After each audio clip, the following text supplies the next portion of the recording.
Hello aspirants, welcome to Gita Gyan. Hope so everyone is fine.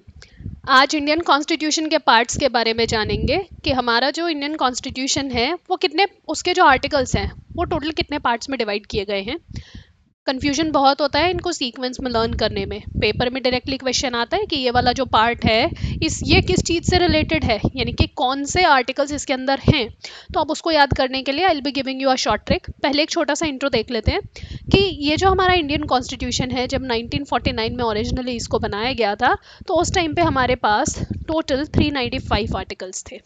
ठीक है, इसके अंदर कितने पार्ट्स में इन आर्टिकल्स को डिवाइड किया गया था? तो उस टाइम पे हम लोगों के पास थे 22 पार्ट्स।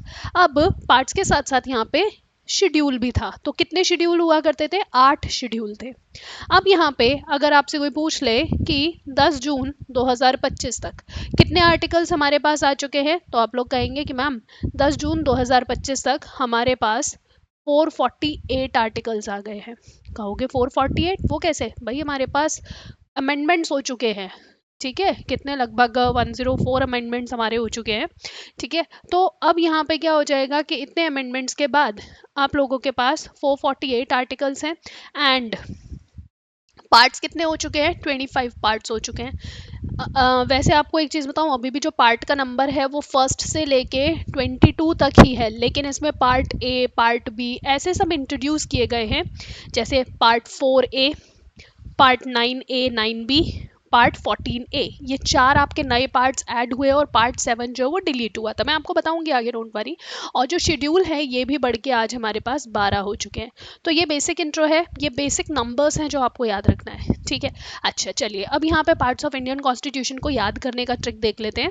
देखिए you citizen right direct with अस। अब यहाँ पे अस को ना ऐसे पढ़ना है, बट ध्यान रखना कि क्या बोलते हैं, ये जो है यू और एस अलग अलग रहेगा। आप चाहे तो इसे यूएस भी पढ़ सकते हो कि right direct with US to UTs. ठीक, तो यहाँ पे you citizen right direct with us to UTs and I will show you panchayat and municipalities.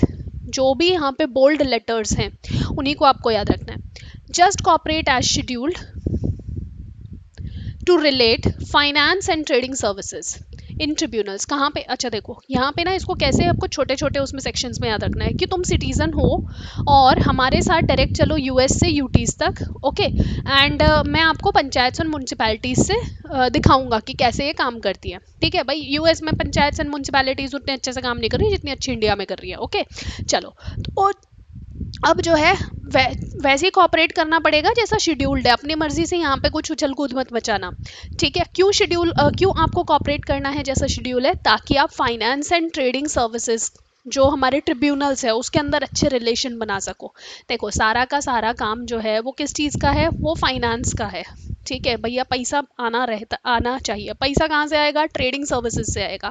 ठीक है, उसके लिए हमारे जो ट्रिब्यूनल्स है उसके साथ आपको अच्छे रिलेशंस मेंटेन करने पड़ेंगे। तो relate finance and trading services in tribunals. ठीक है, अब जब भाई आप यूएस से यहाँ तक आए हो और आपने ट्रिब्यूनल्स में अच्छे अपने रिलेशंस बना लिए हैं, तो अब क्या होगा? अब आप सोचोगे यार चलो इंडिया में नेता बन जाता हूँ। अब यहाँ पे क्या करोगे? Fight elections. उसके बाद क्या करोगे? ट्रिब्यूनल्स में आपकी बढ़िया एकदम जान पहचान हो गई है। अब नाउ फाइट इलेक्शंस अगेंस्ट, अच्छा आप देखो मैं यहाँ किसी भी कैटेगरी को नहीं कर रही हूँ, एक्चुअल में यहाँ पे क्या है कि आप किसी के खिलाफ भी लड़ सकते हैं इलेक्शंस, बट यहाँ पे क्योंकि इस पार्ट के अंदर हम SC ST और OBC से रिलेटेड जो हमारे आर्टिकल्स है वो रखे हुए हैं, तो इस वजह से यहाँ पे है। कोई भी इसको अपने दिल पे मत लेना प्लीज। ठीक है, चलिए तो then fight elections against SC ST OBCs। अब आप एक और चीज़ जानते हैं आज के टाइम पे क्या चीज़ चल रही है कि भाई तुम जिस स्टेट में हो तुम्हें वही लैंग्वेज बोलनी पड़ेगी। तो अब यहाँ पे क्या है कि इमरजेंसी की सिचुएशन है, उस टाइम पे भी आप इन सब चीज़ों के पीछे नहीं लड़ सकते हो। इमरजेंसी की सिचुएशन में एवरीवन इज इक्वल। ठीक है, तो ऑफिशियल लैंग्वेज में बात करेंगे। तो fight elections against SC ST OBCs इन ऑफिशियल लैंग्वेज ड्यूरिंग इमरजेंसी। ठीक है, इमरजेंसी के दौरान ऑफिशियल लैंग्वेज में हम क्या करेंगे? इलेक्शंस लड़ेंगे SC ST OBCs के अगेंस्ट। ठीक, नाउ अब ये लास्ट का है क्या कि मिसलेनियसली, फिर उसके बाद क्या होगा? जब आपने भाई इलेक्शंस लड़ लिए उसके बाद आप क्या करोगे? भाई जीत गए आप, जीतने के बाद क्या करोगे? जो टेम्पररी और शॉर्ट प्रोविजंस है आप उनको अमेंड करोगे, लेकिन मिसलेनियस मैनर में। ऐसा नहीं कि सीक्वेंस में करोगे, मिसलेनियस मैनर में। तो miscellaneously amend temporary provisions and short titles. ठीक है, या फिर इसको मैट शॉर्ट्स भी कर सकते हो। ठीक है, बट मुझे इस तरीके से याद रहता था, दैट इज वाई मैंने ऐसे बताया। अब देखो यहाँ जितना भी ये मैंने पार्ट्स बताए हैं आपको, इन सब के आगे मैं एक नंबर लिख रही हूँ। वो ये जो आपका ट्रिक है, वंस आपको ये ट्रिक याद हो जाती है तो उसके बाद आपका क्या रहेगा, उसके बाद आप लोगों को सिर्फ इसका नंबर आगे लिख लेना है। जैसे यहाँ देखिए, यू हो गया फर्स्ट, यानी कि यूनियन हो जाता है अपना, union and it's territory. Second हो जाएगा सिटीजन। राइड हो जाता है आपका क्या बोलते हैं, फंडामेंटल राइट्स। ठीक है, फिर डायरेक्ट हो जाएगा डीपीएसपीज हो जाता है। यहीं पे आपका डीपीएसपी के साथ में एक पार्ट आ जाता है 4A। ठीक है, शेड्यूल सॉरी पार्ट 4A, जिसके अंदर आपकी फंडामेंटल ड्यूटीज़ हैं। ठीक है, तो यहाँ पे डायरेक्ट के साथ आपको फंडामेंटल ड्यूटीज़ भी याद रखना है कि राइट डायरेक्ट, पहले आपका ये डीपीएसपी हो गया और डीपीएसपी के साथ फंडामेंटल ड्यूटी हो गया। विद यू, यू से क्या हो जाएगा आपका यूनियन, एस से हो जाता है आपका स्टेट। ये जो 7th नंबर था ये ओमिट हो चुका है, या आप उसको कह सकते हो डिलीट हो चुका है। ठीक है, अब ये हमारे उसमें नहीं है, मतलब 7th article has been delete, part has been deleted. ठीक है, अब इसके उसके अंदर फिर आ जाएगा आपका part number 8, that is UTs, union territories. फिर पार्ट 9 आ जाता है पंचायत। पार्ट 9 के बाद आपका हो जाएगा म्यूनसिपैलिटीज, पार्ट 9A। ठीक है, जस्ट कॉपरेट में कॉपरेटिव्स आ जाएंगे पार्ट 9B। फिर उसके बाद हो जाएगा आपका शेड्यूल्ड। अब यहाँ पे शेड्यूल्ड से क्या हो जाएगा, शेड्यूल्ड एंड ट्राइबल एरियाज, तो ये पार्ट हो जाएगा 10। नेक्स्ट हो जाएगा 11 में हो जाएगा आपके रिलेशन यूनियन और स्टेट्स के बीच में। ठीक है, 12th हो जाता है आपका फाइनेंस से रिलेटेड। ठीक, ट्रेडिंग जो होगा, ट्रेड कॉमर्स एंड जो इंटरकॉर्स है, ये आपका हो जाएगा पार्ट नंबर 13। ठीक है, फिर उसके बाद आ जाएगा सर्विसेज, जो भी किसके अंदर आ रही हैं, स्टेट के अंदर कौन सी सर्विसेज आती हैं, यूनियन के अंदर कौन सी सर्विसेज आती है, वो यहाँ आ जाती हैं। अब उसी के साथ साथ आपको यहाँ पे सर्विसेज ट्रिब्यूनल्स के अंदर भी देखनी पड़ेंगी, तो ये हो जाएगा पार्ट 14A। ठीक है, यहाँ पे आपने 3 एक्स्ट्रा पार्ट्स पढ़े हैं। एक आपका ये हो गया फंडामेंटल ड्यूटीज़। ठीक है, दूसरा आया म्यूनसिपैलिटीज, तीसरा आया आपका कॉपरेटिव्स। ठीक है, यहाँ पे 3 पहले पेज पे, और उसके बाद यहाँ पे ट्रिब्यूनल्स के अंदर आपका एक एक्स्ट्रा पार्ट ऐड हुआ था। फिर इलेक्शंस जो हो जाएंगे आपके पार्ट 15 में हो जाते हैं। 16th हो जाएगा आपका SC ST OBCs, official language हो जाएगी आपकी 17th नंबर का पार्ट। इमरजेंसी से हो जाता है आपका 18th नंबर का पार्ट। मिसलेनियस हो जाता है 19th, अमेंडमेंट्स हो जाते हैं 20, टेम्पररी प्रोविजंस हो जाएंगे 21 एंड शॉर्ट टाइटल्स हो जाएंगे 22।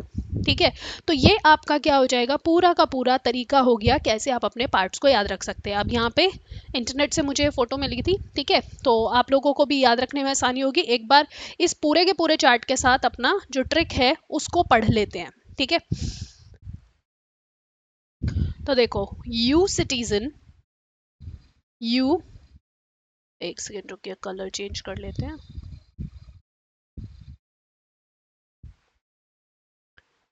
यू सिटीजन, राइड, राइट आ गया, direct, directive principles and state policies. यहाँ पे डायरेक्ट के साथ ड्यूटी भी आ जाएगा। ठीक, तो डायरेक्ट विद अस, तो अस में आ गया यूनियन।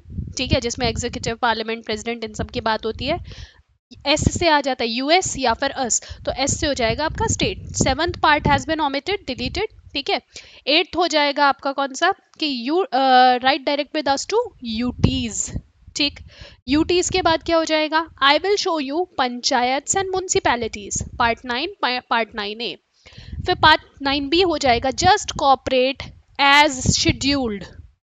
ठीक, जैसे आपने कॉपरेट किया है शेड्यूल, तो उसके बाद क्या हो जाएगा, टू रिलेट, क्यों करना है cooperate, to relate finance and trading services. ठीक है, फाइनेंस हो जाएगा आपका पार्ट 12। ठीक है, किस किस के बीच, ये जो आपका फाइनेंस है क्या है, finance, property and contract and suits. ठीक, फिर उसके बाद trade, commerce and intercourse within territory of India, India के अंदर आपको कैसे ट्रेड एंड कॉमर्स करना है। Services under union and state, तो यहाँ पे ट्रेड सर्विस, ट्रेडिंग सर्विसेज। ठीक, इन ट्रिब्यूनल्स कहाँ पे करना है, ट्रिब्यूनल्स में। फिर जब आपने ट्रिब्यूनल्स में अच्छे से काम कर लिया, तो उसके बाद fight elections against SC ST OBCs in official language during emergency। फिर उसके बाद miscellaneously amend temporary provisions and short titles, और इस तरीके से आपको सारा का सारा याद हो जाएगा। I hope so this trick will help you in your exams, और मिलते हैं आप लोगों से एक और नई ट्रिक के साथ। Take care, bye bye.